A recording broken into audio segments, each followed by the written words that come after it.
Une assistante maternelle, c'est un professionnel, une professionnelle qui accueille les enfants à son domicile ou en maison d'assistante maternelle. Elle a reçu une formation et dispose d'un agrément par les services de PMI. La mission d'une assistante maternelle, c'est finalement de vous accompagner quand vous avez besoin d'un mode d'accueil pour reprendre votre travail. C'est de répondre à vos questions, c'est aussi de répondre à vos éventuelles angoisses et c'est d'accompagner un enfant vers l'autonomie, notamment jusqu'à l'entrée de l'école maternelle. Quand on est assistante maternelle, on peut travailler effectivement à son domicile. Donc, à ce moment-là, c'est le parent, c'est vous qui allez confier votre enfant à l'assistante maternelle à son domicile. Et effectivement, elle accueillera d'autres familles. Il n'y a pas que, souvent, il n'y a pas que votre enfant, il y a 2-3 enfants. 80% des assistants maternels, effectivement, travaillent effectivement à leur domicile. Mais il y a également la possibilité de confier son enfant aussi à un service d'accueil familial qui s'appelle une crèche familiale. À ce moment-là, vous n'êtes pas employeur, c'est la crèche familiale qui l'est à votre place, puisque c'est un service. Et vous confiez malgré tout votre enfant, vous confiez votre enfant chez l'assistante maternelle. Mais il y a un cadre en fait d'accueil. Et puis, il y a maintenant, depuis 2010, une nouvelle possibilité qui est la maison d'assistante maternelle. Ce sont 4 assistantes maternelles au maximum qui vont ouvrir dans un local qui a été effectivement agréé par les services de PMI, une maison d'assistante maternelle. C'est un petit lieu d'accueil qui ressemble à une petite crèche où au maximum il peut y avoir 16 enfants. La rencontre d'une assistante maternelle est extrêmement importante.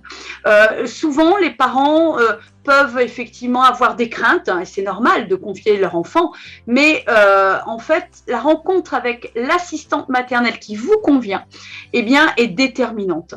Et s'il y a un conseil à donner, c'est effectivement d'aller à la rencontre de plusieurs assistantes maternelles, d'avoir des questions préparées, et puis effectivement de voir comment ça se passe.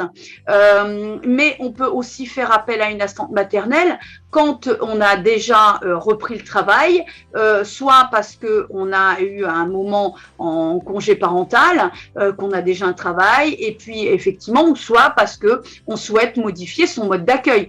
Et on peut également chercher une assistante maternelle pour un besoin ponctuel. Vous êtes plutôt resté sans travail pour accueillir bébé, et puis finalement, à un moment donné, vous voulez reprendre un travail, vous êtes en recherche d'emploi, vous pouvez rechercher aussi une assistante maternelle pour des besoins ponctuels.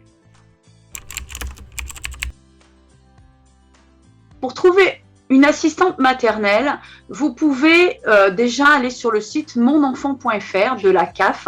Là, vous allez trouver par recherche géolocalisée une assistante maternelle au plus proche de votre domicile. Ensuite, vous pouvez, et il ne faut pas hésiter, d'aller à la rencontre du relais petite enfance. Les relais petite enfance, vous les trouverez également en allant tout simplement à votre mairie ou aussi sur le site de monenfant.fr. Ces relais peuvent vous donner également la liste des assistantes maternelles et peut-être aller plus loin, c'est-à-dire si vous notamment vous avez un besoin en horaire de confier votre enfant en horaire atypique. Et là, c'est beaucoup plus compliqué puisqu'on ne trouve pas effectivement de crèche. Alors, on va rechercher plutôt une assistante maternelle.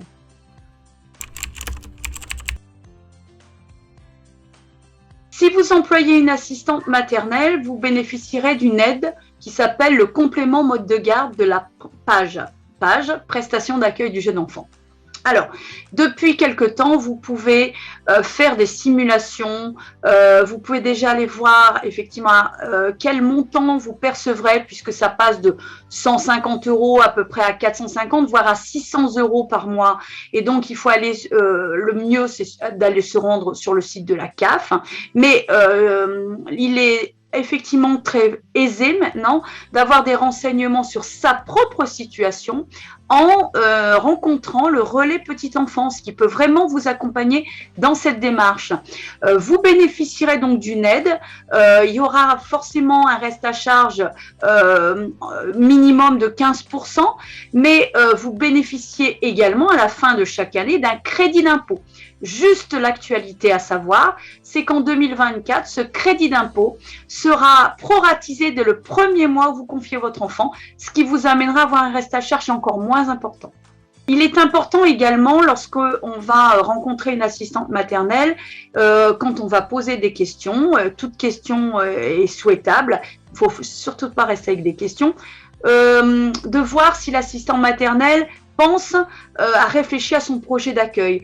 Il y a beaucoup d'assistants maternels dans la formation maintenant qui construisent à partir de la formation leur projet d'accueil. C'est-à-dire qu'elles vont vous proposer un projet pour votre enfant et puis vous allez dire je suis d'accord, je suis pas d'accord ou alors effectivement moi j'ai envie de ça.